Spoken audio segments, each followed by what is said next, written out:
Welcome to Rates and Barrels. It's Monday, February 3rd. Derek VanRiper, Eno Sarris here with you. Position preview season rolls on. It is our extended starting pitcher preview, part 4 in the series. We're going to focus today on pitchers going outside the top 250 overall, the late pitchers. And even with this, we're still not going to get them all. So if we have pitchers that we did not cover, and you'd like us to answer questions about them, you can send the questions through our Discord channel. There's a mailbag specific channel on our Discord. The link to join the server is in the show description. One bit of breaking news before we resume where we left off on part 3. Jack Flaherty, back to the Tigers. I think this is one of the few scenarios that we outlined when we talked about Flaherty where I felt kind of good about where he's going. Now, my guess is because Flaherty pitched so well for the Tigers last year, and because Comerica is such a pitcher-friendly environment, the previous prices on Jack Flaherty are probably going to tick up just slightly now that we know where he's pitching in 2025 and 2026, because it is a 2-year, $35 million deal, which also tells us a lot about how the league as a whole valued Jack Flaherty, or how much they were maybe concerned about the overall body of work in the face of a phenomenal 2024 season. Yeah, it's not only the nice new park for him, but, we still, in baseball today, still play our division the most, So those offenses in that division are not great for the most part. And, so you're thinking, between pitching at home and pitching, in Chicago against the White Sox or in Kansas City against the Royals, that you're going to like 60 to 70% of his matchups this year. I still won't like the other 30% that much, and it will affect my ability to say, oh yeah, this guy's like a top 40, top 50 pitcher. I prefer on that level that they're kind of, immune to matchups. I want to be able to say a top 40 pitcher, top 50 pitcher plays every day.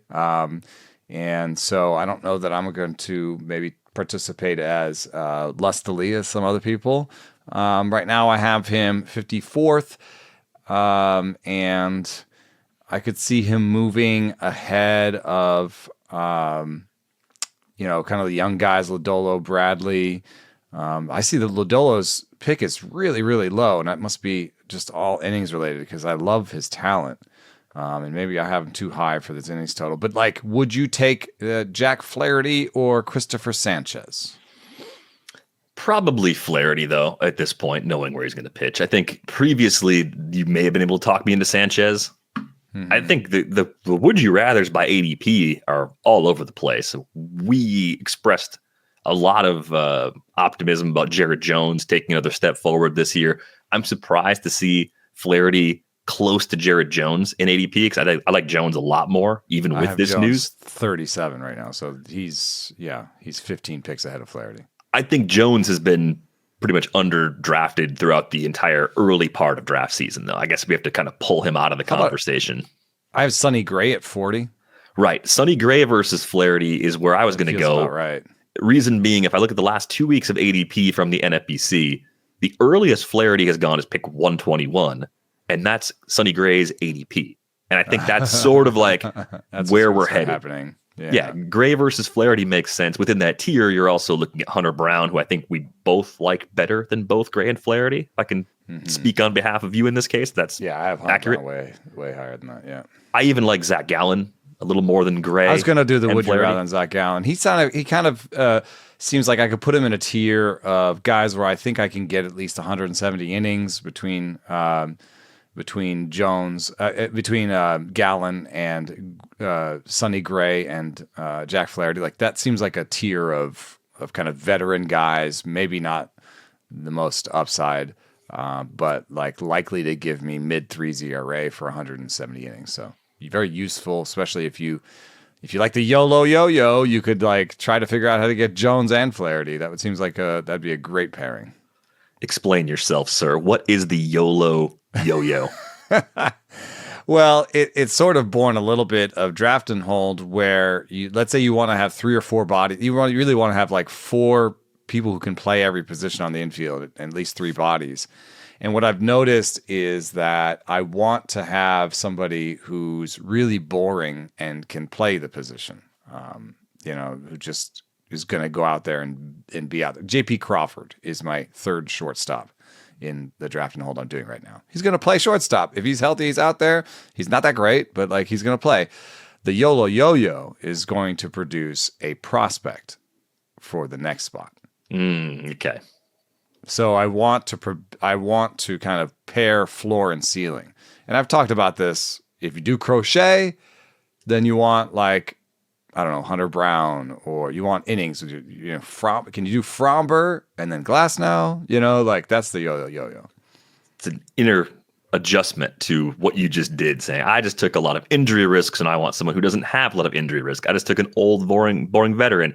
Now I want to get someone that has a lot of ceiling, right? So it's sort of like that. And you can't be too obvious about it, otherwise the people in the room will start, manipulating that. But still, with the amount of rounds, and what I've found is for the most part in these rooms, people are mostly concerned with the room in general, am I falling behind on pitching? That sort of idea. But mostly concerned with what is my team doing. It's not like we're in an auction room and you're looking around and there's money flying. It's more like you've got your window open with your players. You're looking at your queue you're managing. This is a little bit of a sidebar, and I promise it won't take long. But I do find it interesting that in auction settings in particular, I think you are concerned much more about what's happening around you than I am. And I feel like based on our general personality traits, it's a little bit surprising. I just don't care what everybody else is doing for the most part. I thought of it as a perceived weakness. So I think I'm very focused on my own thing.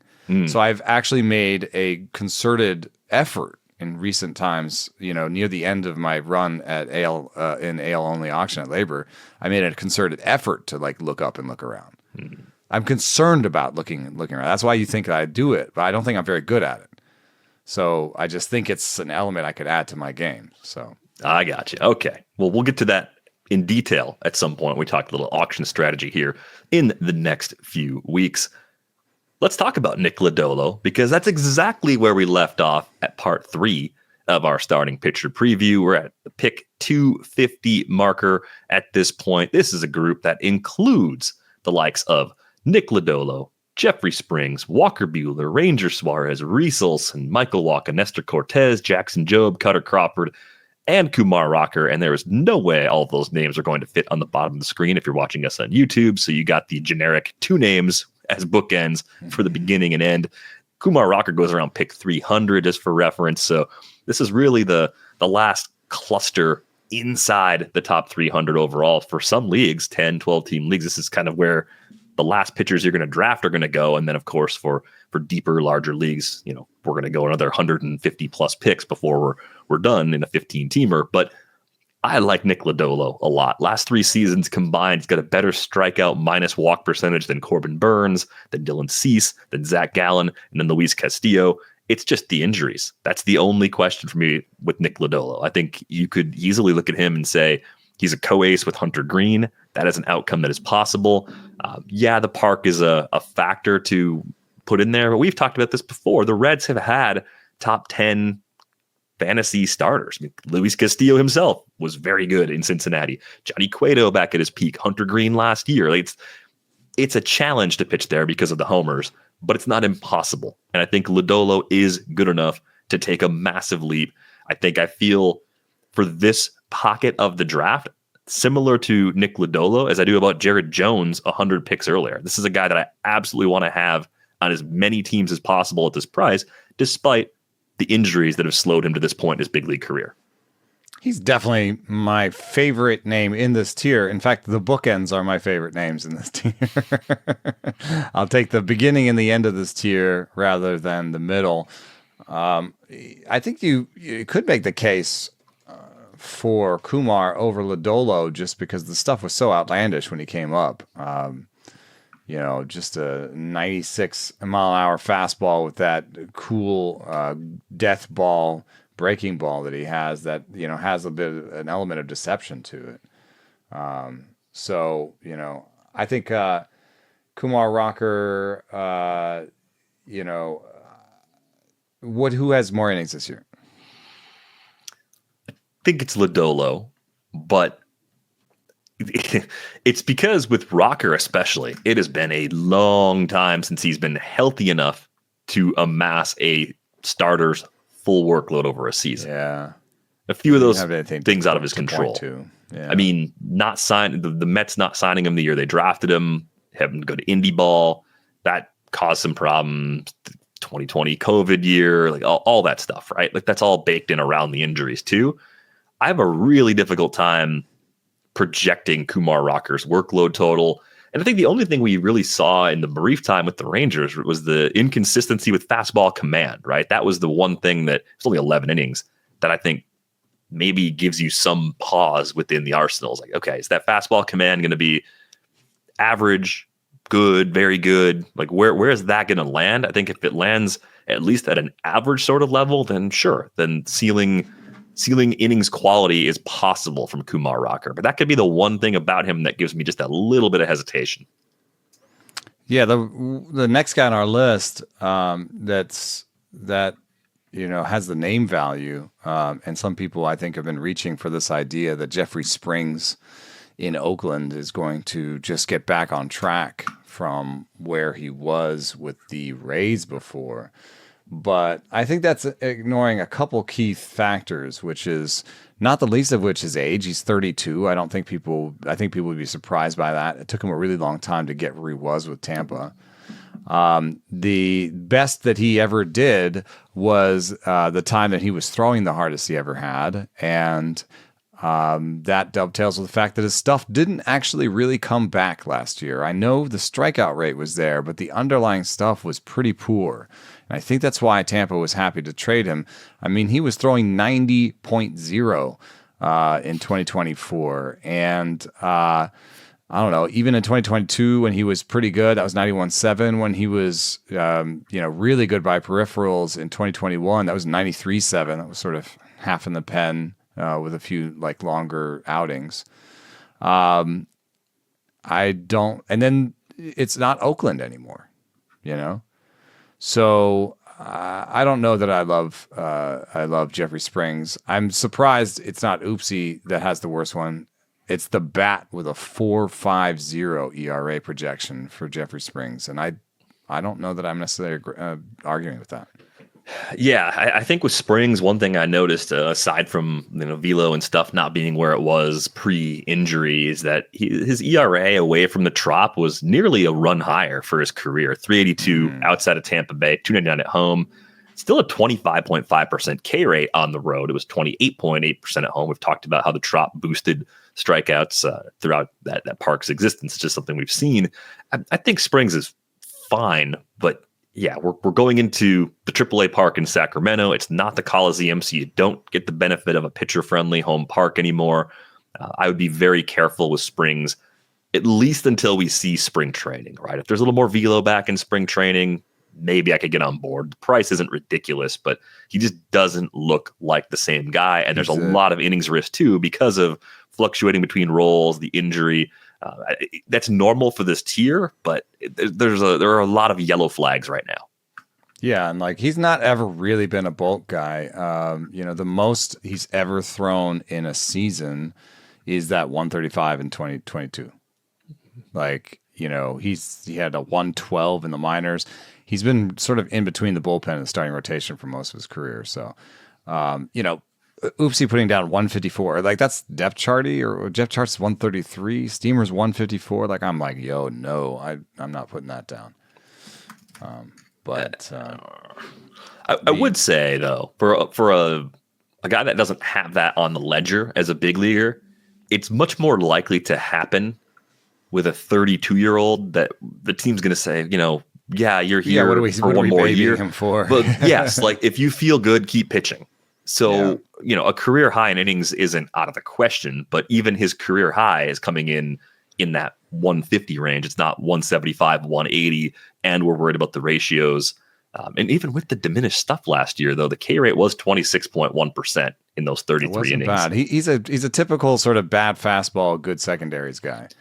One thing that I just want to mention real quick, because I've gotten some people reaching out about this, and we talked about it a little bit before, but how the park will play in Sacramento. One thing is we don't really know 100%. With major leaguers in that park. With minor leaguers in that park, it was a kind of a middle of the line PCL park, which is, what happens in these park factor things is you compare it to parks in their league for the most part. It's really hard to be like, how does Sacramento play against like this thing in the Florida State League? You know what I mean? Because you don't have players. You're kind of used players as they play in that park and other parks. You have to have players that play in both parks to kind of compare parks. So if it's a neutrally PCL park, that's possible that it's on the hitter end of parks. And no matter what, even if it's just neutral, that is not Oakland. And I think you sort of alluded to that. We don't get the benefit of Oakland anymore. You can say it that way.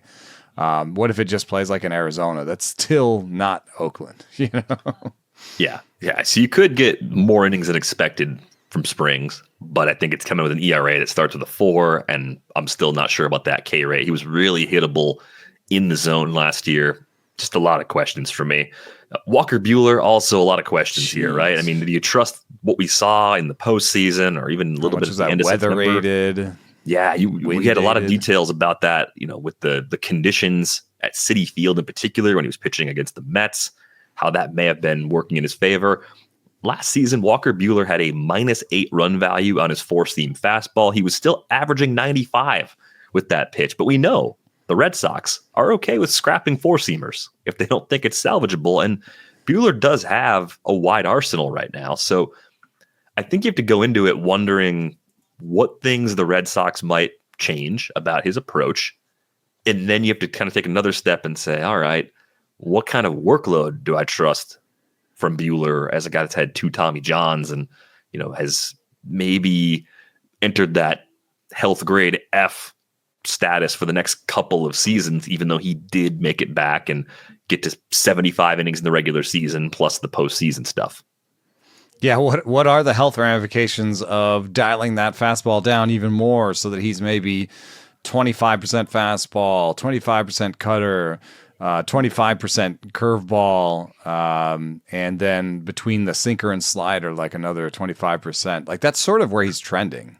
But what's going to be the impact on his arm of basically spinning the ball every time? What's that going to do for his strikeout rate? Obviously, his strikeout rate back before enforcement was in the high 20s, and that was at his best, where his four seam really had ride, and he could really command that curveball. When the weather conditions are right, he can command the curveball, and the four seam has a little more life than usual, and that's what we saw in the playoffs. I mean, that was a combination of tailwind and lower, temperatures that helped him kind of get the most out of his arsenal. I mean, what's he going to have in Boston, though? I mean, maybe he'll have a good spring.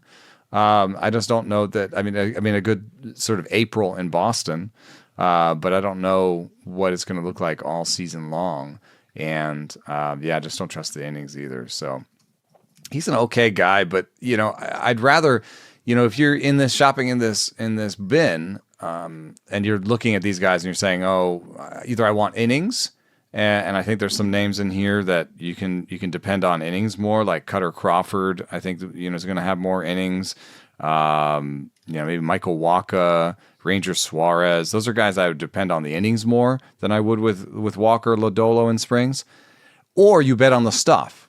And if you're going to bet on the stuff, I think you'd bet on Lodolo or Kumar Rocker or like Jackson Jobe, right? So that's the Yolo Yo-Yo a little bit, is the idea of like, what am I looking for here? Is it bulk or is it upside? And I just don't. Walker Buehler's kind of a meh on both. Yeah, I think he falls more into the Ranger Suárez, Nestor Cortes bucket, sort of the has a job, and the recoveries from the Nick Lodolo Yolo Yo-Yo. Like you're trying to get someone that is safer. Buehler, I probably would put in the safer bucket, but the health grades make that a little bit challenging. I think the Ranger Suárez season a year ago was really bizarre. It was phenomenal early, and the overall results were pretty good. Slight bump to the K rate, best full season walk rate we've seen from him in Philadelphia so far. He continues to manage home runs effectively for a guy that's in a park that boosts homers. So I think what you see is pretty real at this point. Wow, I didn't see his second half was so bad. Yeah, I had like 0 shares, so I didn't ride. I was on that ride. I had one Ranger Suárez team, and it was an auto new team that was playing for the future. So he was bundled in a trade and long gone before that happened. For the 5.65 ERA in the second half with the 3.11 average and a 4.90 slugging against. Yeah, and it's interesting though, because if you look at the projection sets, and they're growing, they're expanding. If you don't feel good about Oopsie because it's new, good news. That's a full shelf of projections right now at FanGraphs. Pick the one you like. Most of them are kind of in the 3.5 to 3.68 range for the ERA, mid 120s for the WHIP. Oopsie's at a 4 ERA, and I think the bat's also at a 3.97. Oopsie in the bat. I don't know, though. High on WHIP too. Like where are you at in the projections? That's actually a pretty big spread. It doesn't matter though. These are all pretty good projections. I think he's like, I changed my mind. I think he's my favorite in the tier. Favorite of the older, safer guys, or I think maybe just my favorite. Like all around. Come on, like if the worst projections for a 4, like I think he's most likely gonna beat 4. I mean, that's what the different projection sets are saying. And the worst case scenario is a 4, like, and it's probably a 4 with 150 plus innings. Like, are we sure that anybody else in this tier will do that? It's almost like I just think it's such good floor that at least it's the best of the floor guys. Yeah, you give me that? It's the I'll best give you of the that. floor guys in that tier. So you're comparing, let's say, Ranger Suárez to Michael Wacha, Nestor Cortes. Who else are we going to throw in that bin? Buehler, technically, but maybe Kutter. I mean, Kutter at this point is not Cutter Crawford. Upside-y. Yeah, but he's going to give you innings. Let's pop those 5. I'll take in him there. over. I'll take him over the rest of that group. Biggest workload of the last 3 seasons in the regular season goes to Ranger at 431. Wacha not far behind at 428. Nestor Cortes a little further behind at 396, and then Cutter Crawford at 390. So yeah, they're all pretty similar in that regard. If you look at the skills, Nestor Cortes wins on K- BB percentage. Also has the lowest WHIP of the group. Oh, I like 43 ERA. He had an injury. I mean, we saw him. He came back and pitched in the playoffs, but it was short, right? Yeah, it wasn't a lot. Man, he got to 174 in the third innings in the regular season. That's a new career high in the big leagues. It looked pretty good overall last year. The move out of Yankee Stadium, we talked about this when the trade with the Brewers happened. It should help him, but I think his home run rate at home was lower than on the road for his career, if I have that right. It's off the top of my head. So let's verify that, because that seems like an absurd nugget. 48 homers on the road. Yeah, his road, Nestor Cortez's road home run rate is higher for his career than his home run rate, which you just would not expect when Yankee Stadium is your home park. Yeah, but I think, to some extent he's leaving. Like, it's not only park, as I was trying to bring up with the division earlier. Like, it's also division. I do think, and I'm not trying to talk crap on the Centrals all the time. I'm just saying, like, he's going to face worse offenses. Yeah, that's fair. And I do think the usage will be careful. I think it's going to depend a lot on the state of the bullpen. Look at the career third time to the order penalty, the split on Nestor Cortes, right? First time to the order, 2.46 ERA. Second time through, 3.39. Third time through, 6.25. That's a deep Milwaukee bullpen every single year. We've seen them manage it for a long time that way. So I wonder if innings... Could Ashby or Uribe coming out in the 5th, 6th? I mean, they always have guys that can chew up those innings, right? So I wonder if that's part of what's going to keep the ratios tidy from Nestor Cortes. There'll be the occasional matchup where they'll go. Mm-hmm. Keep the win total down. Keep the innings pitch down a little bit. Would you believe if I looked at the third time through the order splits for everybody in this group, and we looked at it over 3 years, would that do anything for you? Would you be like, oh, okay, that's a reason to take one of these guys over the other? I wonder if Wacha or Suárez might be better in that split. Yeah, I think it would be highly correlated with depth of arsenal. I did think that Cortes had a wider arsenal. He's basically a 3-pitch pitcher, and 2 of them are fastballs. So he's a fastball, cutter, slider, basically. Mm-hmm. He's, the change goes in and out. Ranger Suárez Wacha has the best. Has the best of the 3. He's the best. Yeah, 3.85 ERA for his career, third time through the order. Walk is a 5.08. Curve, change, sinker, cutter. Mm-hmm. Wacha is fastball, sinker. I'm not looking, but fastball, sinker, change, cutter. I mean, he's been throwing a curve. I would say Wacha has the biggest arsenal, but also maybe the worst stuff. And maybe the worst injury risk if we're talking about cumulative stuff over his career. But let's talk about Wacha for a second, because something has changed. Maybe it is the depth of the arsenal that's enabled him to do it, where 3 different teams in the last 3 years. This time he's staying in Kansas City, which we know is a nice pitcher-friendly environment. ERA has been under 3.5 for 3 different teams, with the Red Sox, the Padres, and now most recently with the Royals. The whip's always been good. Change has always been phenomenal. He's load him. Yeah, I just don't think you're going to find a lot of people that say, go get Michael Wacha. And for his career, I think we liked him earlier in his career because we kept looking at him saying, okay, this should work. There were struggles, there were injuries, everything you could imagine. 95 miles an hour at the fastball with an elite changeup. You were just like, this is definitely going to work. And then he was a little bit like, the Gossman thing, where it's like the breaking ball was never there for him. But I think at this point he's just found the passable cutter. That it's not great, but it's just enough for him to throw something else. And he throws the changeup against. He could change it right on right, because it's so elite. He can do that. Yeah. So he does a lot of same-handed changeups. But the Sierra for him for the last 3 years is like a 4.3 over that same time frame, where he's been basically a 3.3 ERA. So that's why the models are all like, no, run away. But I think I would, for the bulk options, I think I would have it Ranger, Cortes, Wacha, Cutter. Yeah. I think I'm pretty much in agreement with that entire ranking right now. And there's something that a few of these guys do. So before the show, I was messaging you saying, we have barrels for hitters, hard hit balls, optimal angles that do damage. We don't really have a great catch-all metric. We got a bunch of things that kind of look at weak contact and like none of them are perfect for describing or showing us the pitchers that are. You've got good at the with ICR. They have ICR over there. That's there's like there's soft contact rate. percentage. There's there's different things you can look at that kind of drive to this, but I think this started to bother me when we talked about Jose Barrios and how he's been better than expected each of the last 2 seasons relative to K rate and the baseline stuff we look at. And there's an explanation for it, right? It's what's happening on balls in play. And when you watch guys who are not necessarily electric, sometimes they're wide arsenal guys, sometimes they're good changeup guys, a few different things that can put you on this list. But you have these guys that are really good at getting poor contact. You can do a StatCast query for all different types of poorly hit balls. So I just ran that. I just want to look at the leaderboard, like who had the most poorly hit balls that were turned into outs in 2024, right? And there's names you'd expect to be on there. Number 1 is Seth Lugo.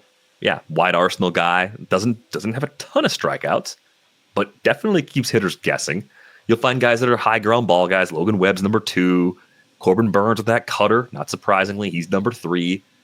But how'd they do that, guys, are all over this list. Tyler Anderson is 4th. JP Sears is 6th. Jose Barrios, there he is, he's 8th. Zach Eflin, he's 10th. There's Christopher Sanchez at 11. Luis Severino's kind of one of these guys now. He's 13th. Kutter Crawford, 14th. Miles Michaelis, 16th. Jamison Tyon, 17th. Michael Wacha is 22nd on this list, right? So I think that's largely a skill, like being able to induce batted balls that frequently turn into outs because you're getting lazy fly balls. You're getting pop-ups on the infield, right? You're getting stuff that's just not squared up. And I think the problem that you kind of reminded me of is it's not very predictive, right? It's very hard to find a cumulative number for this ability that is predictive. Like elements of it can be predictive, but in its totality, it's not very predictive. Yeah, and I think the problem is that there are causes for these things that are predictive. So, Stuff and Command both produce softer hits. And the way you can see this is if you look at a heat map of exit velocities, across the plate, what you'll find is the hard hit balls are in the middle, and all the soft hit balls are on the edges of the strike zone. And if you've got good stuff, what you'll find is that as we've said before with Oopsie, that the stuff will affect the projections of BABIP and stuff, and so certain shapes create ground balls and certain shapes create softer outcomes. And so that's why when you look at that list, you see both. You see the guys who got there by nibbling, and then you see guys who got there with excellent stuff. And that's why it's hard to know which is better, but we know that stuff is more sticky year to year than Command. So the trick of looking at that leaderboard is to kind of figure out who's doing it in a way that they can do it again next year. And I think just the career of Tyler Anderson should tell you a little bit about how, the worst case scenarios for like a guy like Michael Wacha, which is, he's with the Giants, a 4.3 ERA. That's all right. The next year, he bounced around 4.5 ERA. He's let go by a team. Then the Dodgers sign him, and the Dodgers are so smart. Sorry. No, I mean, that's... They got a 2.57 out of him, but then he goes to the Angels, and the Angels dumb, so he's got a 5.43. But no, he stayed with the Angels, and now he has a 3.81 ERA. So that's just the sort of bouncing around that can happen when you are shopping in the low stuff, high command group. It's just going to go in and out. Yeah, you have a wider range of outcomes, but I think what happens is, I think this is just a bias against these guys because the strikeout rates are often lower. We look at them and say, I only see the worst case scenarios. Like, well, but the best case scenario could happen, and even the median outcome is pretty good for guys like this if the right pieces are in place. So I think this is one of those searches I'm going to come back to a lot when I'm struggling with a particular pitcher. Like, why is this working? Oh, okay. Yeah, Jose Barrios, last 3 seasons, 7th in poorly hit balls that were turned out. It makes sense. I mean, when you get to 3 seasons in a row, though, you really like, man, it seems like he's got this, Mm-hmm. It seems like he knows the skill. He knows what he's doing. At the very least, there's more to look into. It's more of a, wait, don't dismiss this. There could be something happening here, and if you trust that, then continue. There's work from Alex Chamberlain on this and on the stickiness of it. So, if you want to look up Alex Chamberlain and soft contact, there's a bunch of cool stuff that he's written about. And he thinks that it's for sure there, I think, if you asked him, but he also knows that he's not sure how largely effective is and how sticky it is, because he's been chasing this for a while. But he's got great work on it. So if you want to read more about it. Yeah, and I guess if I were in the position of needing innings and in charge of a major league team, and I knew that the Arizona Diamondbacks were going to pay a large share of the salary anyway, I might actually acquire Jordan Montgomery for those innings because of this conversation. I'm really surprised the A's haven't yet, or that's like another A's guy. I just feel like Jordan Montgomery is like, if he's going to be free, like or not free, but if they're going to pay for half it, like. This is the type of pitcher that we're talking about, that Tyler Anderson pitch. I would love to give a 1 year and $10 million deal to. I might even go, if it's 115 is the going rate. Like, would you rather have, one of those guys or, like a Max Scherzer, like a really old guy, near the end? I think in some cases you say, I'd rather buy the innings. I'd rather buy the young guy that could go either way rather than the old guy who might be good when he's in, but like, I don't know if I can want to get from him. You might not even get good when he's in, Verlander's last 90 innings weren't good.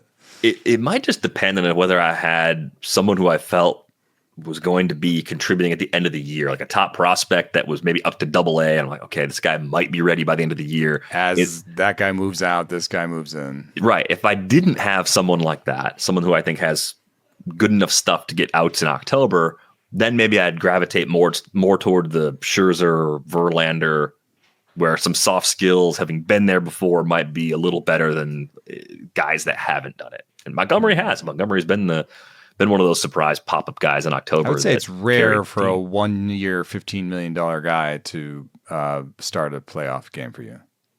Yeah, it's probably pretty rare. We'll have to verify that, but it seems I'm at least buying the premise at the very least. And so in that case, I'd rather just buy the innings that get me there, I think, in some cases. All right, two Tigers in this group that we should get to. Reese Olson built back up in September after an injury, pitched well in a couple of appearances in the ALDS against Cleveland. I think the signs of health at the end of the year after that 2-month absence are very encouraging.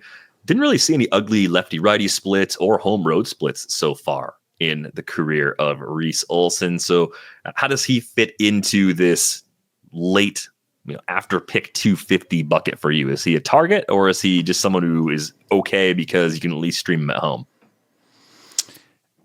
It might surprise you that Reese Olson's sinker was above average by Stuff Plus last year. It will definitely surprise me because it was not previously graded as such. It was not. The new Stuff Plus is capturing this because it was in 2023, but this is the new Stuff Plus. And it likes his sinker, which is cool because the curve and change are good. He's got like a good curve change slider situation. So he's a wide arsenal guy with a slightly better fastball at this point in his career. I think as he gets older, it's going to be a worse fastball. That's just what it is.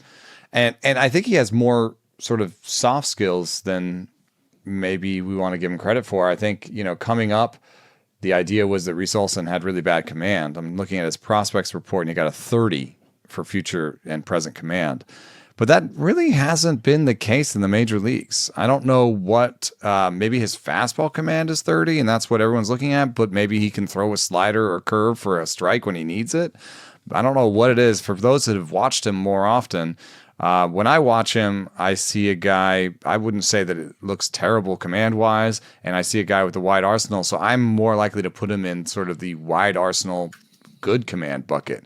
But maybe the command isn't that great, but maybe the stuff is better than people say. He's a 94.3 on the fastball, and the sinker rate's above average. I think there's a lot to like here. In fact, if you are in the unenviable position of needing both innings and upside from this pick, like he's kind of the hybrid in here, right? I think he's so. Probably going to give you 140 innings because he did 143 in 2023 and 117 last year between the minors and the majors. So I think you can be comfortably say 140 plus, which you can't say about a lot of these guys. And I think you can comfortably say mid-threes ERA, which you can't say about a lot of these guys. And I think you can comfortably say with a guy who's 25 years old and has 3 good secondaries and a surprising sinker that there might be, a surprising season in him, or a really good season where he strikes out 24% of the guys he sees, has a 3.5 ERA, and puts in 170 innings. Like, that's a possibility for him that's not even outlandish. And that might be outlandish for a lot of the guys on this tier. So he's kind of a middle of the road pick for this tier, but not in a terrible way. I do like him here for sure. Olson got to 140 and a third innings in 2023, so I'm using that as sort of my launching point for what's possible innings-wise. I think the highest total I see next to his name on Fangraphs is a 146. I think that's a tad low. It's a little like the Brandon Pfaadt effect, where if the inputs there are lower than you like, you're getting value relative to what's going to come out of the auction calculator, regardless of the projections that you like. So yeah, 2 thumbs up on Reese Olson. Definitely like him. And here's my bold prediction, which I don't think I've made any of these yet so far. I'll make a bold prediction about Reese Olson. I think Reese Olson returns more value than Jack Flaherty this year. Wow. So there you go. Maybe that's cheaper. It's a lot cheaper, but even just like straight up 5x5 auction calculator. Oh, just doesn't matter about price either. At the end of the season, I think Reese Olson ends up earning more because that builds in like a hedge against Flaherty's bad track record of health, and the stuff may be backing up a little bit for him. So there you go. One thing I wanted to point about that contract, a lot of times the contract, we've talked about this before, like sometimes the major leagues will give us clues, like the way that he was being treated in free agency gives us a clue about maybe we shouldn't treat him as an ace or whatever, you know what I mean? Because he's not being treated as such. Now look at the contract. What's interesting to me about the contract is it's a 1 year, $25 million deal with a $10 million player option. Is I believe what it was. And so why there's a $10 million player option in it in case he gets hurt? Right. And he thinks that's enough of a possibility that he put that in. Right. And, 35 million guaranteed if you are hurt is not a bad outcome, even though it's less than the total deal that Flaherty was probably hoping for when free agency started. So maybe it's a win-win. Maybe he stays healthy. Maybe he keeps most of the stuff gains from last year. We talked about the 2 breaking balls, maybe giving him a path to use that fastball less. But all that's to say, I'm actually pretty optimistic about Reese Olson for a lot of the reasons you mentioned. They're on different parts of the career, It's like yep. The way up or the way down. I'll take the guy on the way up.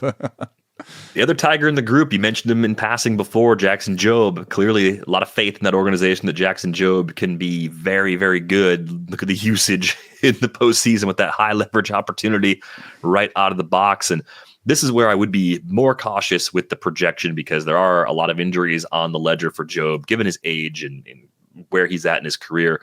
I don't think you're going to get a massive workload this year. Even with that, maybe the numbers you're seeing in front of you are a tad low. I think he's more 125, 130. We see this a lot with prospect pitchers. It's just a question of being able to manage someone like that on your roster. How many other high risk innings shortfalls do you have? Like if you stack a bunch of Dodgers and then you circle around and get Jackson Jobe at a nice price on your team, are you in a position where you're just scrambling for pitching because maybe they're managing Jobe carefully around breaks in the schedule, days off, all-star break, things teams usually do? I just think there's a few ways they can handle it. I mean, they could, with the Flaherty reunion, maybe look at their depth right now. If everyone's healthy and say, hey, we got Scooble back. We just re-upped Flaherty. We got Olson. We added Cobb. Casey Mize' role is to be determined. We have Cater Montero. Got a few other guys that could chew up some bulk. Maybe Jobe does a Spencer Strider sort of thing where he starts the year in the pen, works like 2, maybe 3 innings at a time initially, and then eventually takes over a rotation spot. I mean, there's a few different ways they could shape it. So what are you doing with Jobe at this price? I'm in, and what I'm trying to do with my rosters is create the ability to be in. And not specifically for Jobe, but if you look at like Jobe, Lodolo, and Rocker in this tier, I think if the 95th percentile outcome, the very best situation is better than anybody else. Like they're the kind of guys who could just legit break out and just give us a 3.10 ERA with a 10 K9, for 140 innings. That's possible for all 3 of those guys. And I think that would be a huge breakout and probably be worth even more than like a 3.7 ERA from Reese Olson with an 8K9 in 150 innings, right? Probably, because then you get the replacement when he's not pitching. As long as we have a clear indicator of like a week where he's not going to start, you can replace that spot in your roster or in your lineup. So, yeah. And you have to be conservative early to do this, because if you had been taking injury risks and you've been taking all these sort of exciting prospects, then now you have to take Reese Olson in this tier. Whereas Jackson Jobe has 4 pitches, including his fastball, that are above average by Stuff Plus, has a great projection. And yes, obviously the questions that you bring up are legit questions about when he'll make his debut. What will it take to get him in there? I will say that between Alex Cobb and Jack Flaherty, being ahead of him, there are 2 pretty easy pathways in. And Casey Mize himself may not be in the rotation to start the year if Cater Montero, Jackson Jobe beats him. I think the easiest thing is Casey Mize and Alex Cobb are in the rotation. Jobe and Montero are not. And that still is a fairly easy pathway to getting back in. Cobb is hurt all the time. He's got all sorts of injuries, and Mize has frankly been underwhelming. So, there's injury and poor play that can get him out of the rotation. So Jobe is somebody I would call, a premium 6 starter. And if you can have room for that on your roster, then it's a great thing to do. Yeah, he's definitely on that list of, hey, you did a good job avoiding risk early. Definitely make a point to target Jackson Jobe in this price range. If we get some kind of confirmation that he's a starter right out of the box, he's not going to be going this late. So you have to keep that in mind too if you're in these early drafts. Kutter Crawford's the last guy in this group we haven't talked about yet. Sneaky good in the whip category. Really does a good job limiting free passes, keeps the walk rate around 6%. Homer problems have kept the ERA above 4 each of the last 2 seasons.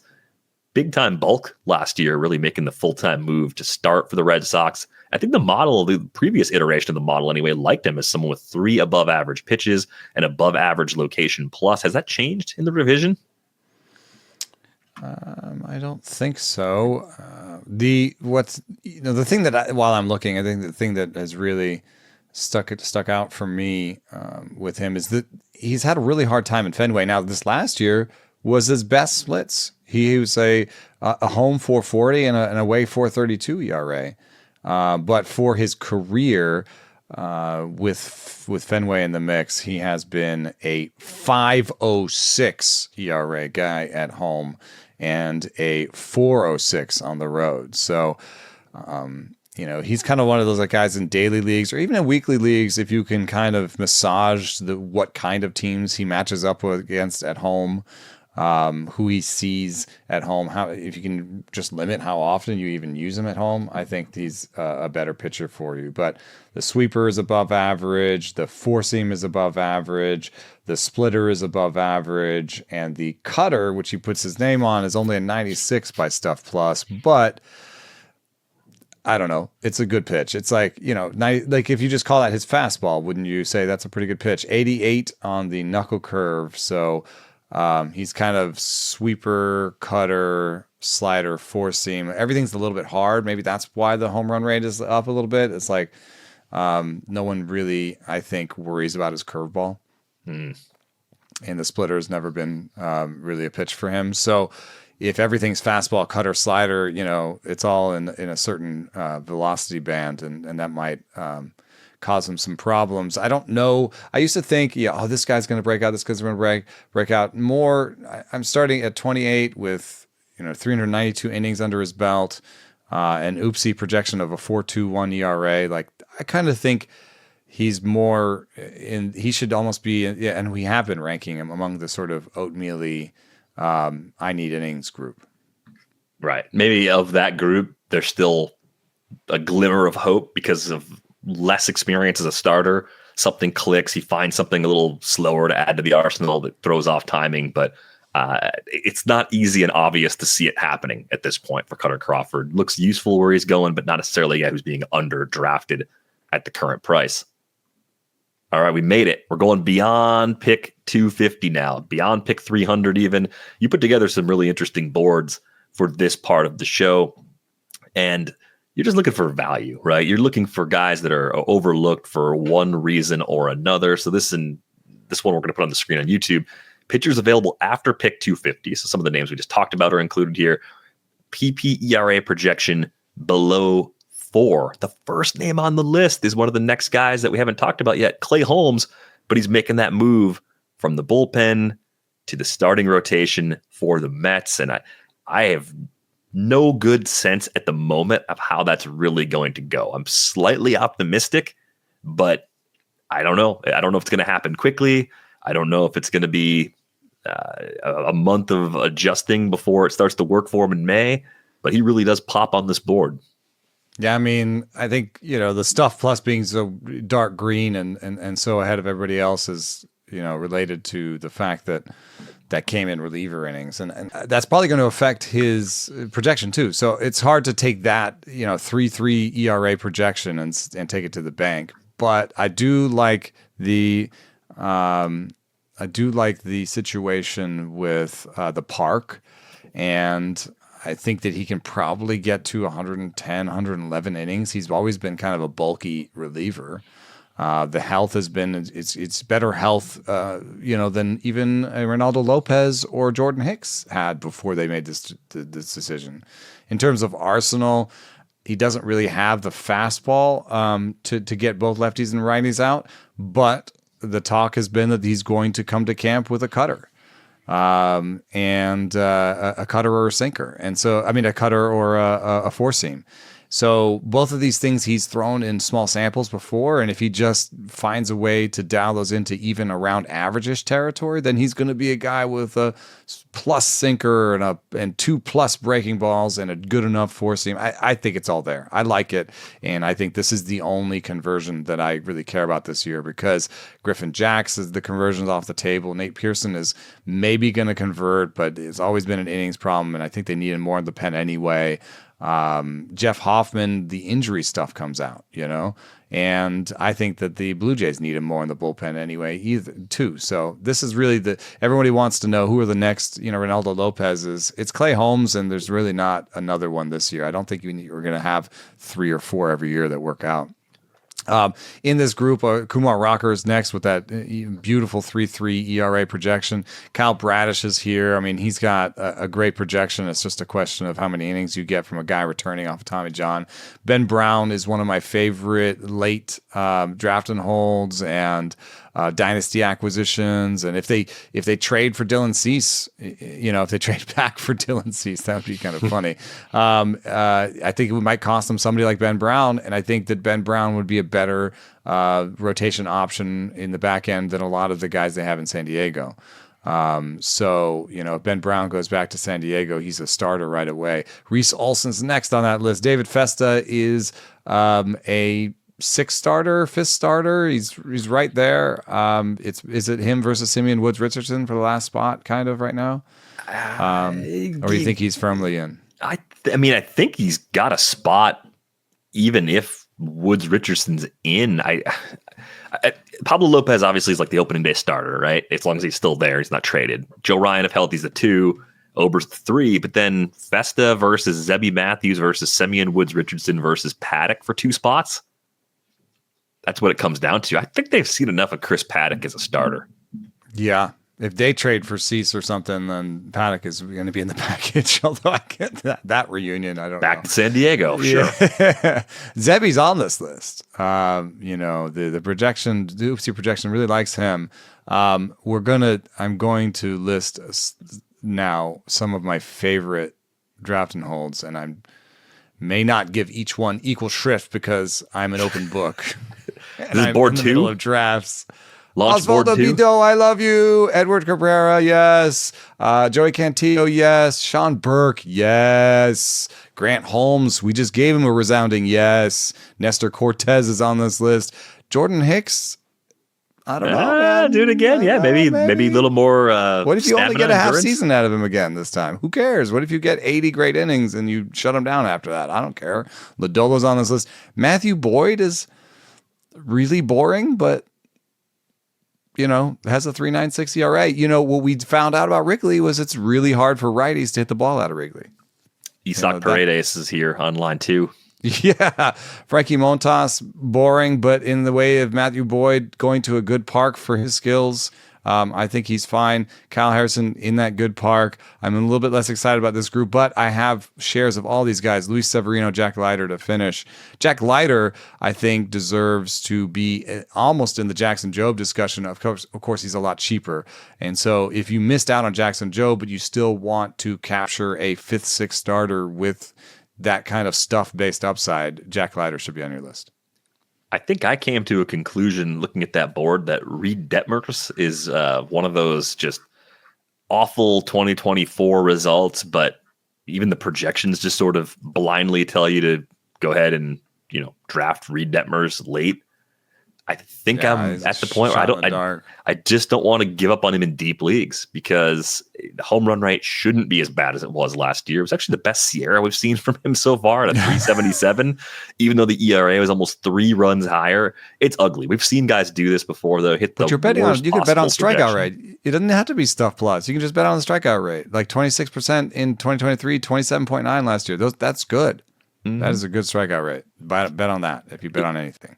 Well, it just from how it looks by results, it reminds me of how bad David Peterson was in 2023, and look what he did coming back. And I think Detmers has better stuff than David Peterson does. Yeah, for some reason, something about Peterson that I don't like. I don't know what it is. I think the command or something. But Reed Detmer's the curveball is above average in New Stuff Plus. The four seam is at 96, which sounds bad. It's not that bad. It's he's right there with Zach Gallen and who else has a four seam? Nick Nastrini, Grant Anderson. I mean, it's not the worst. Other people have made it with a 96 Stuff Plus on the four seam. The changeup is 94. It's not good. I don't know what that is. The sweeper is a 130 for him. And then he has the regular slider, which is a 120. So he's a good breaking ball guy. And maybe between the four seam slider and sweeper, he throws some sweepers to lefties, or maybe that's why he did it and he needs to stop throwing sweepers to lefties. But whatever it is, like there's enough there when somebody can spin the ball really well. I'm going to be interested. I noticed Mitch Keller goes in this range. His word cloud just got bigger again. A lifetime achievement award here on Rates and Barrels. I can't tell him what to do because he has so many pitches, and they're all pretty good. And the command doesn't look that as bad as it did maybe early in his career, but maybe is better now. I don't know what it is. Like I would love to like take him and be like start him at home, but like that doesn't work either. So. I think he's like a deep league pitcher where you just start him every time, and at the end of the season, you're like, well, that was useful and fine. But if you're trying to be fine with him and stream him or use him he had a 3.08 home ERA and a 5.48 away. So I guess you could do that. But that's just for last year. For his career, he has a 4.01 at home, 5.20. So you could make the case where Keller is a good start at home, and you just be really careful about him away. I think that's the baseline usage right now. And going this late, you can live with that if that's all you do for when you're actually going to throw them into your lineup. I actually find that, as a side real quick, I find this is a good draft and hold strategy. Take your Reese, Olson, Mitch Keller types and have options that are in major league rotations that are in good parks on your bench. And then what you can do is, I'm starting him this week. I'm starting Keller this week. I'm starting that guy this week. I'm Edward Cabrera next week. Like that kind of, you can just play around with it and you give yourself options. It's better than taking prospects that may not give you any options. I do think with Keller, he's another guy that pops on the 3-year poor quality of contact turned into outs leaderboard. That needs a name, but he's 11th in terms of multiple fastballs is a way that you can get on that list, I think. Because everyone thinks that your fourth seam's coming, but no, actually it's the cutter or the sinker, and he's really good at the 3 fastball thing.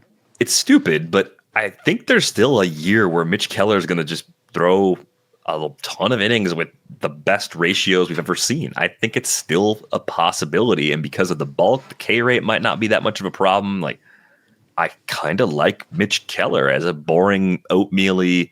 I don't think he's that different than the likes of Ranger and Nestor Cortes and the guys we talked about in that last 250 to 300 range. I think Keller belongs in that same conversation. He fits the bill. If you miss out there, if you're going ceiling instead, you're going after Jackson Jobe, good news. Mitch Keller's still sitting there for you a couple rounds later, and you can find the boring innings that you need, and you might be pleasantly surprised. I know we've been burned many, many times before, but hey, me less than other people. Like I've been a little more cautious in recent years with Mitch Keller. Is Merrill Kelly the same kind of guy? Same initials, so I assume that we could just put him in the exact same folder. But we do see he's a little bit more on the kind of Tyler Anderson grouping than people want to admit. He's just a guy that has a good arsenal with some good effect to it, and sometimes the command goes and comes. And the way that you can see it manifest for Merrill Kelly is when the home run rate is big, he is bad. And when the home run rate is little, he is good. It's pretty basic, but it works. I mean, the Sierras for him have been remarkably steady, right around 4. So, he deserves a 4. But in the last 3 years, he deserves a 4 ERA, and he's had a 3.37, a 3.29, and a 4.03.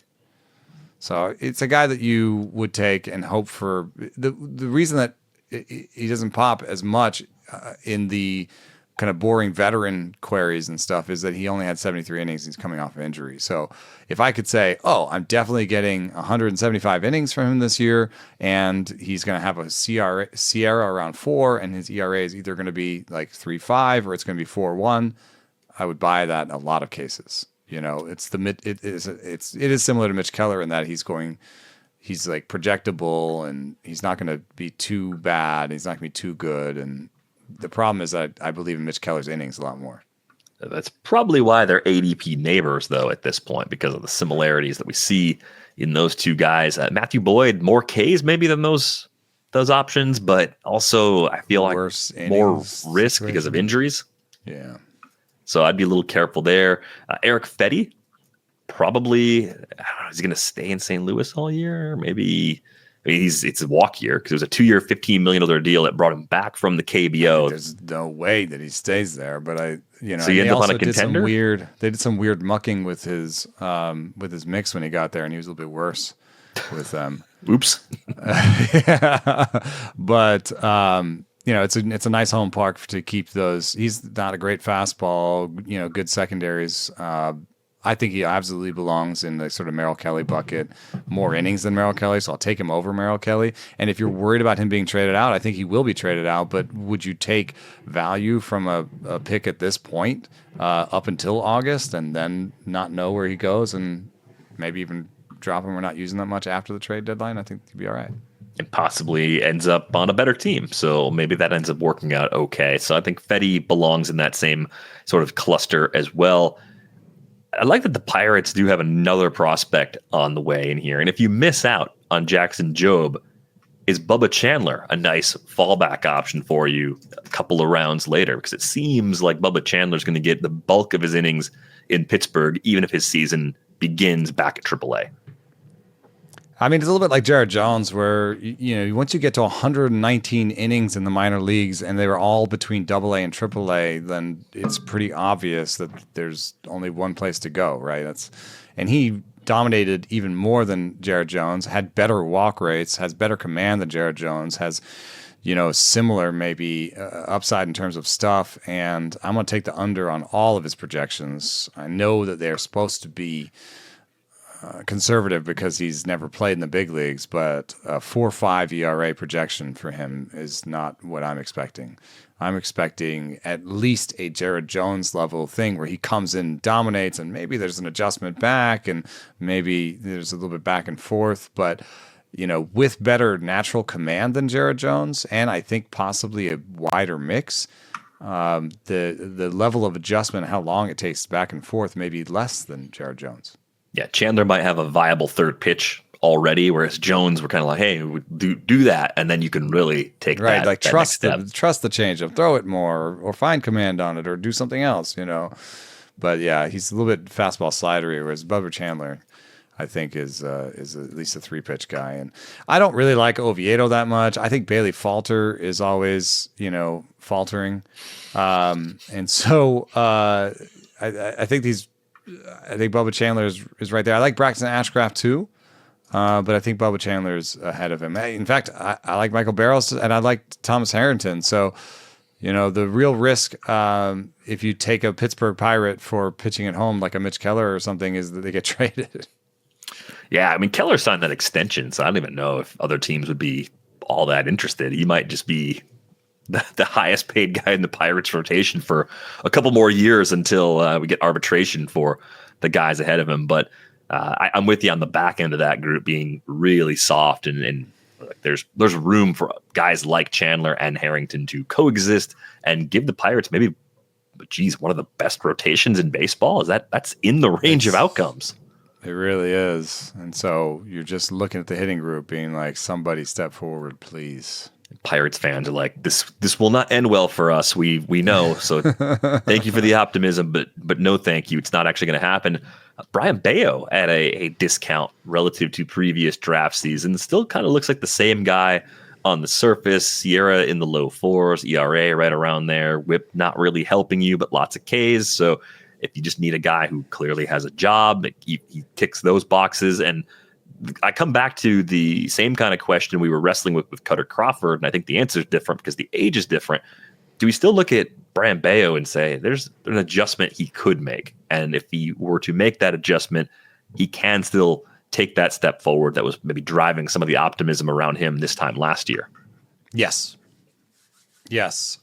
I think that there's a case to be made that Brayan Bello has more upside than Kutter Crawford and can capitalize on it. And the case starts as such: sinker 107 stuff plus, slider 106 stuff plus, four seam 93. We know that's not good. Changeup 91. Now, I don't think that's right. I don't think he has a 91 stuff plus changeup. And when you look at something just as simple as what has happened on Brayan Bello's changeup when he's thrown it in the past, then you see that, there's something maybe out of whack here with it. The changeup for him has given him a 180 batting average, 294 slugging, 114 ISO, and he's thrown it 1,600 times. They know it's coming, and they don't hit it. So when I see a guy who has a changeup that's underrated, has a sinker that's rated above average, and a slider that's rated above average, I see a three-pitch guy he started to bring the four seam back. Maybe it's the cutter, whatever it is. Maybe it's just peppering enough four seams to keep people honest. But I see something where like this could be the parts that come together all of a sudden to produce a breakout. You know what I mean? He's not a bad fastball guy. Does he have a changeup? Yes. Does he have a breaking ball? Yes. It's kind of like he answers a lot of the questions positively. Does he have really bad command? No. So I like Brayan Bello here a lot. Yeah, I think he kind of gives me the Mitch Keller floor, but with a ceiling that is a little higher. And I like that. So I think Bello maybe is a little bit harder nice to use because like with Mitch Keller, you'd be like, oh, I use him at home. With Brayan Bello, you're like, do I use him at home? I want to use him on the road in New York, or like, where do I use him? It's not as easy to be like, oh, I know how to use him. It's more like this is more like I'm hoping he breaks out kind of pick. Yeah, and it's easier. The deeper the league, the easier it is to leave him in for tough matchups, right? But in 12-team leagues, I could see myself missing good starts that are somewhat 12 tough. Team. We're not these aren't 12-team pitchers. Yeah, I think Bale's right on that cusp. He'd be one of your last pitchers you'd be drafting and trying to use in a 12 at this stage of the draft. But yeah, we're getting to that point. We're getting to the point where now we're talking more about waiver guys in some of the more shallow leagues and bottom of the roster bench pitchers in some of the deeper mixed leagues that are out there. Let's get to a few more names here. Get another board. Let's pop this board up here. You were looking for after pick 250 stuff above 100 and PPERA over 4 that round. The other graphic had PPERA under 4, so I wanted to be like, okay, let's take that and to put it out because there's only a certain amount of pitchers who are going to be projected under 4 that are going to be available late. But let's find some guys that maybe could break out based on their stuff. I mean, you might be interesting to find that Tyler Anderson has above average stuff plus for a pitcher. And then that last year, the location wasn't good. And so Tyler Anderson might be a bet to really improve on the 4.8 projected ERA. He won't improve much on that 18% strikeout rate, though, so he has limited upside. But Brayan Bello's on this list. Aaron Savali's on this list. Bobby Miller, of course, is on this list. Ryan Nelson, Walker Buehler, and then Mitch Spence is on this list. And we had we made a friend in Dallas, Johnny Nienstead, who is now working for the Giants. And he put out a pitching model that really liked pitch Spence. I would say that, a 103 stuff plus and a 4.14 projected ERA is really liking him too, for where he's going. Also not going to give you a lot of strikeouts, but he has multiple fastballs. He has a wide arsenal. He's super cheap.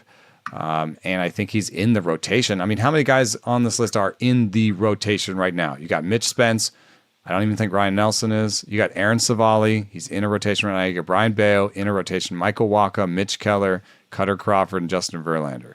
So if you need somebody who's in a rotation so that you can sort of poop or get off the potty quickly, if it's that kind of a league where you want to see what they've got early in the season and then make a decision, then those are your guys on this list.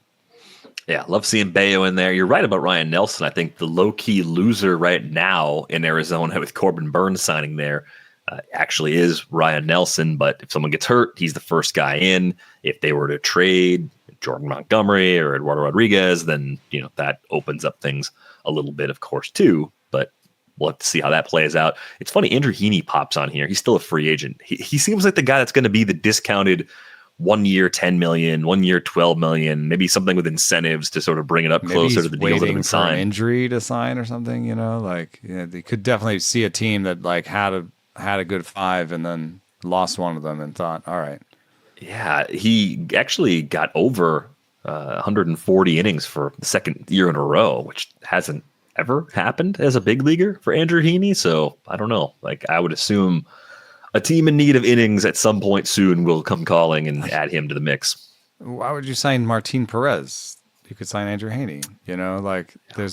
Sometimes there's weird things that happen where you're like, somebody asked me, what do I like among the $15 million signings best? And I think it might be Charlie Morton because he's thrown the most innings.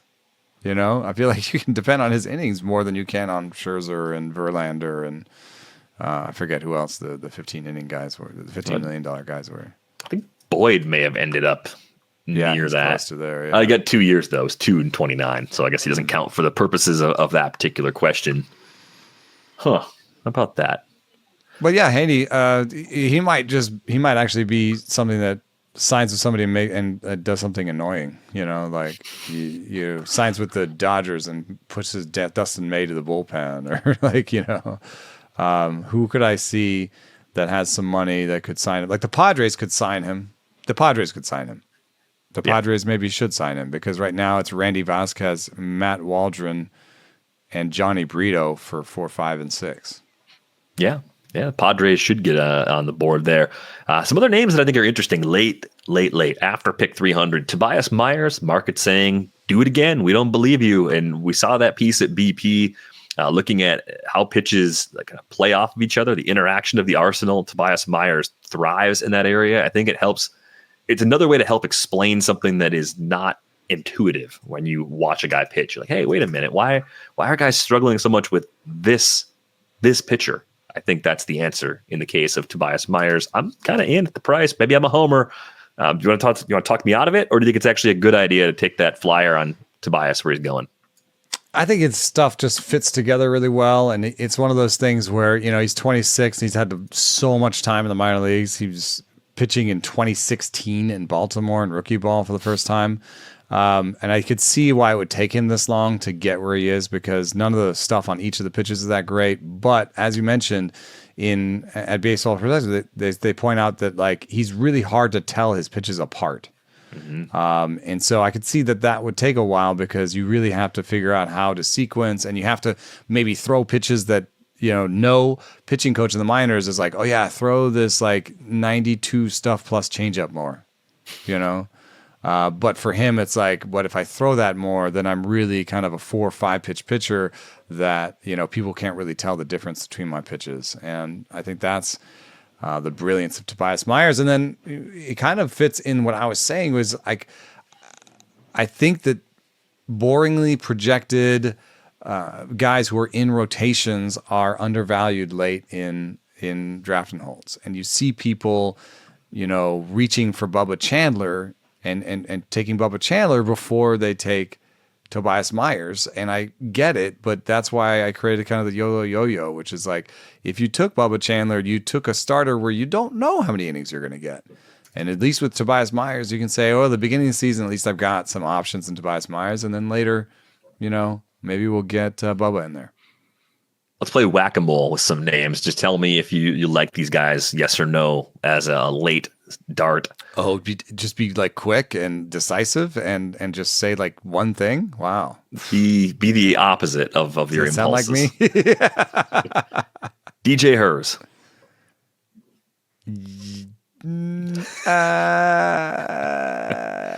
Yes. I don't even know if you needed to say yes there. I think the 4 seconds of audio before that was perfect. But yeah, great changeup, lots of Ks. Frankie Montas. Yes, he is a usable guy that I think you can use in New York at least. All right. Grant Holmes, I think we talked a lot about him on Friday. We like him better than this group. We like him. Mm-hmm. Nick Martinez staying with the Reds? Not really, no. I don't like that park, and I know he's durable, but no. Another Red, Brady Singer? No. You're never going to like Brady Singer. I was just like, it's a good slider, but he's going into Cincinnati, and he's been pitching in Kansas City all this time. All right. Tomoyuki Sugano.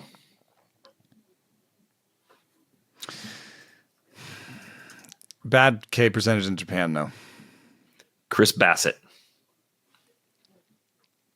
Only in kind of the Merrill Kelly way. Man, look at the ratios the last 3 years before things unraveled a bit on Bassett, especially in the whip column. Under a 1-2 every year from 2019 to 2023 before a 146 last year with the Jays.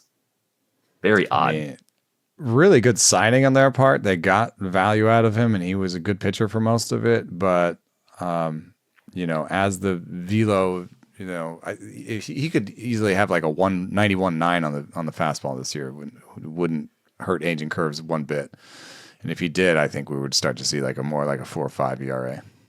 Okay, we did some Verlander and Scherzer talk already on Friday. I think they're fine where they're going, and you were Scherzer over Verlander, and I was Verlander over Scherzer because of the park.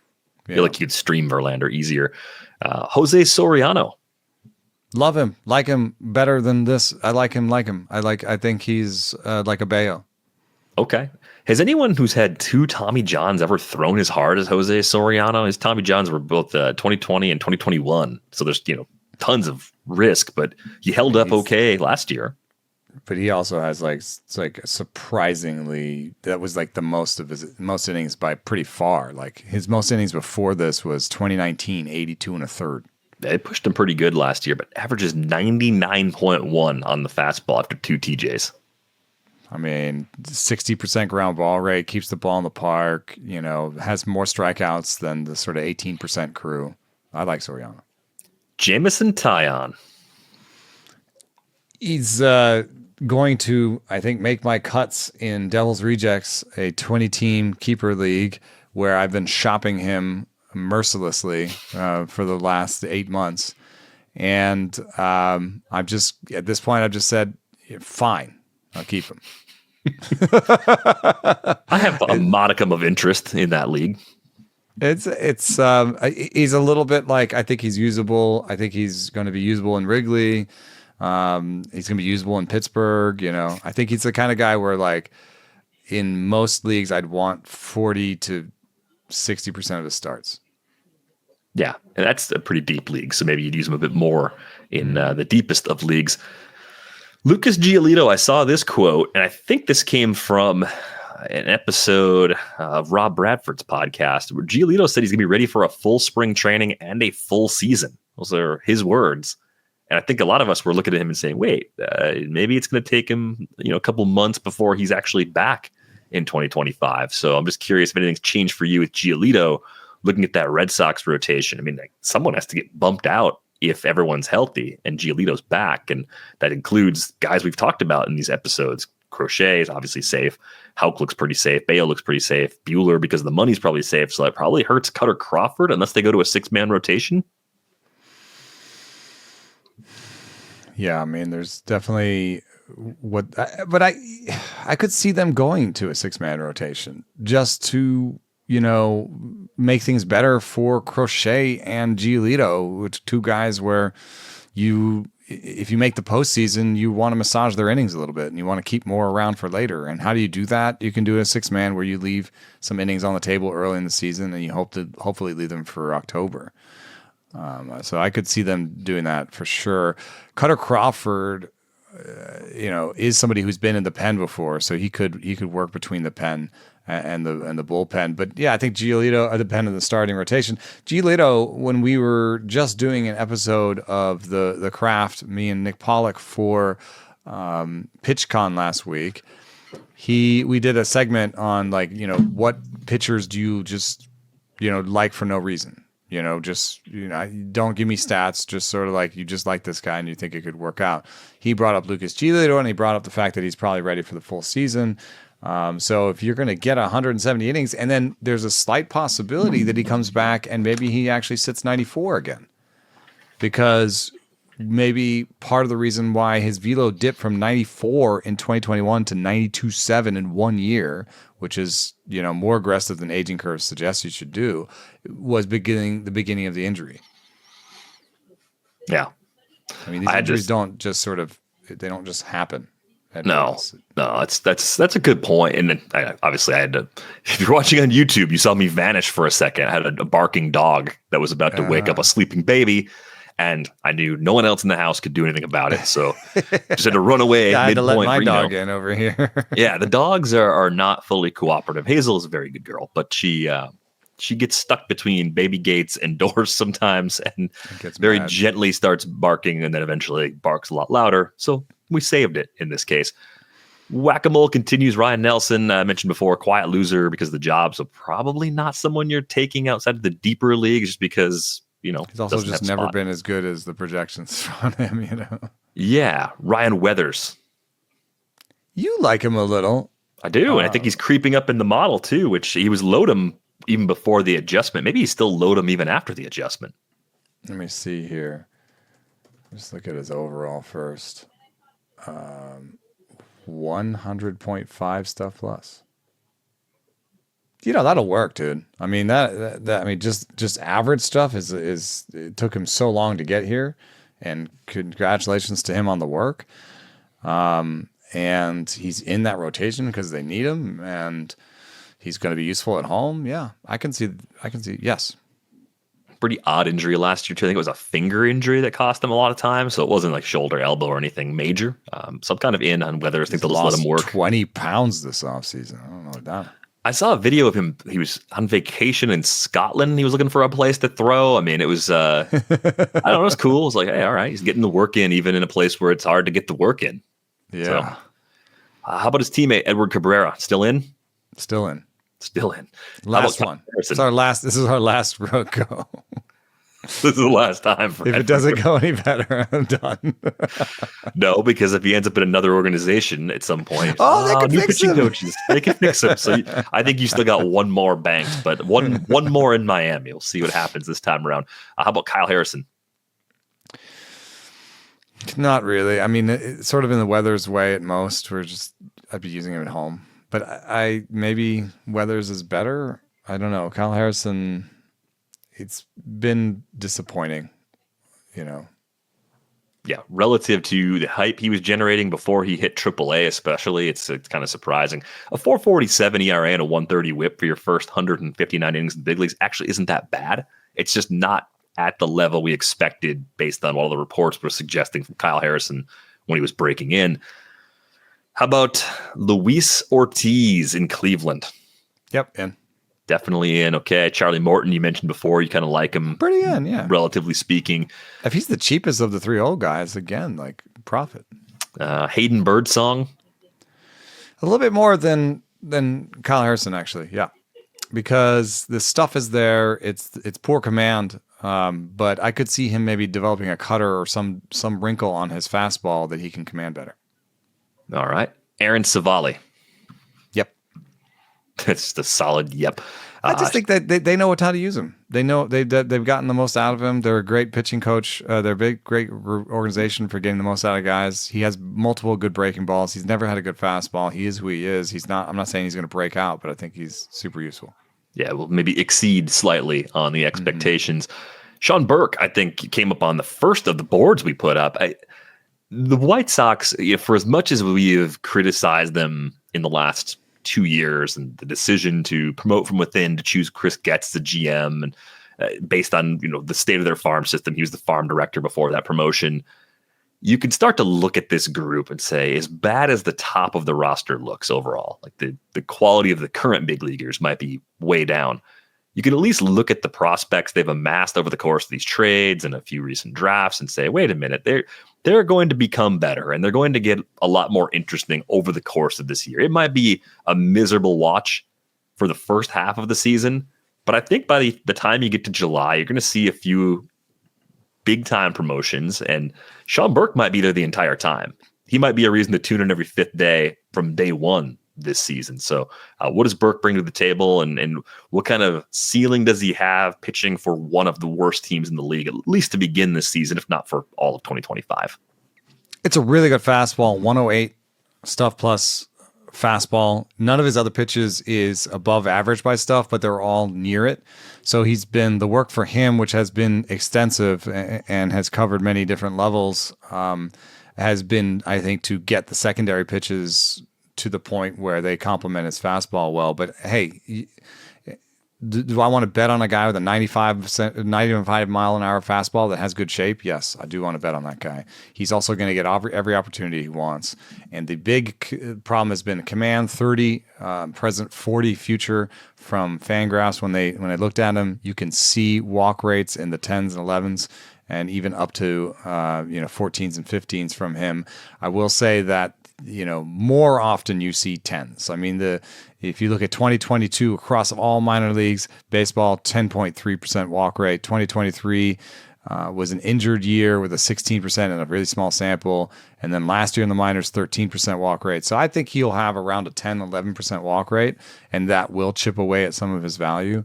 But the oopsie is a 3.85 ERA projection, and I believe it because I'm betting on that fastball. I definitely wanted the full report on Burke, just because I know a lot of people out there are not as familiar with him as they are with many of the other names that we're folding into the end of this episode. Zach Littell. Yeah, no, I don't like. He doesn't have a job, does he? Does he have a job? He has a job. I'm in just because he has a job. I think he's the 5 right now, ahead of Rasmussen. Yeah, that's another team that could use a 6-man rotation, though, with all the injuries they've dealt with. And then with the elevated risk, I think more likely than not, he has a job. One thing that caught my eye last year, 2.90 ERA at the Trop, 4.54 on the road. You can look at Zach Littell. He's going to be hurt the most by the park change, I bet. At lower K rates than I think just about anybody else you're going to find on that depth chart. I just wonder if they found a less expensive Zach Eflin in Littell, and that's part of the reason why they traded Eflin away. Is like, hey, we got one. we got another one. We don't need 2. Yeah, but I do think that he lives on that kind of really knife's edge when it comes to stuff, and the fact that his stuff was augmented at home was probably the big reason for those splits, and that's not going to happen for him anymore. Hayden Wisniewski. He does have similarities to Michael King and Clark Schmidt, and to some extent those guys took longer to make it happen. But right now he's probably the 5 in Houston, keeping the seat warm for Luis Garcia, and so I could see him or Blanco going back to the pen. And if it's going to be him or Blanco going back to the pen, I think it's going to be Wisniewski going back to the pen. Yeah, it seems like he is an extra guy for them for now, but maybe someone they like, and depends on the situation. Like him more in draft and hold at the moment than in leagues where you make moves. But I think it could actually be a good profile to take the longer term investment. And if you can do it in a keeper dynasty league on the cheap, this is a good time to try and do it. Dean Kramer, geez, we've talked about him a million times in this show too. I think he's being hurt by some of the changes they're making to the park there. They're undoing some of Mount Baltimore, kind of bringing that back a little bit. He's been the guy who's benefited maybe the most from Mount Baltimore, according to some pieces of research. So if you take the largest home run projection for him, that's from Steamer, then you get the Steamer is a 4.46 ERA. The bat gives the largest home run prediction for him with a 4.54 ERA. So that's where you could end up. He gonna give you major league innings, but they may not be that useful. Either one of Tony Gonsolin or Dustin May. So Tony Gonsolin has an option, and Dustin May does not. And I do think that this is going to matter when the Dodgers make their decision about who is in the 6-man and who's not. But I guess with Dustin May, the situation is that he could be a hybrid in the rotation in the bullpen guy. But if everyone's healthy, you got Snell, Yamamoto, Glasnow, Sasaki as locks. Ohtani's not going to be ready to begin the season. So I guess you have 2 rotation spots to begin the season. So I think Gonsolin and May are in. Bobby Miller's in the minor leagues. And then when Ohtani comes back, either Gonsolin or May loses their job or someone else is hurt. This is all to say that Tony Gonsolin is interesting to me. I think he could get 100 innings this year in the major leagues. And he's always been kind of a little bit better than the models. I mean, lifetime 4.31 Sierra and 3.19 ERA. As expected, still some names we didn't get to. We will get to them on a future episode. But again, send us questions. So many pictures. Send us questions on the mailbag channel in our Discord. You can join the server with the link in the show description. Some breaking news here passed along by our producer, Brian Smith. The Yankees have signed Carlos Carrasco to a minor league deal. I don't think there's a whole lot of fantasy interest in that one, but we'll see if Carrasco can get one more season in there. We did see a trade. Alex Faedo gets acquired by the Rays. I wonder why they did that. Is it because Alex Faedo has options? No, it's another guy without options. So doesn't help solve the problem we discussed last week when we looked at them as a team that maybe would want to find some pitchers that have options to be able to shuttle guys on and off that roster. Yeah, I don't know what it is. It's not his changeup or his four seam or his sinker or his slider. Although the slider's around 100. Maybe the changeup is better than the thing says, or maybe they just think he's a fungible middle reliever that they'll eventually release as well. You know, they just think that he'll make it to opening day. I'm sure that they're not giving the Tigers much. 14.4% swinging strike rate last year, 22.4% K rate. I'm curious to see what the adjustments are, as I always am when the Rays acquire a pitcher. But the role, a little bit unclear for Alex Faedo. You're right. That does not fit, really. No. 14.4% swing strike rate, you would suggest a higher than 22% strikeout rate. Yeah, so something might be different when we see him in a Rays uniform. That is going to do it for this episode of Rates and Barrels. One other reminder before we go, you can find us on Bluesky. Eno's at Sarris.bsky.social. I am DVR.bsky.social. We got the closers. We got relievers coming at you tomorrow. We're back with you on Tuesday. Thanks for listening.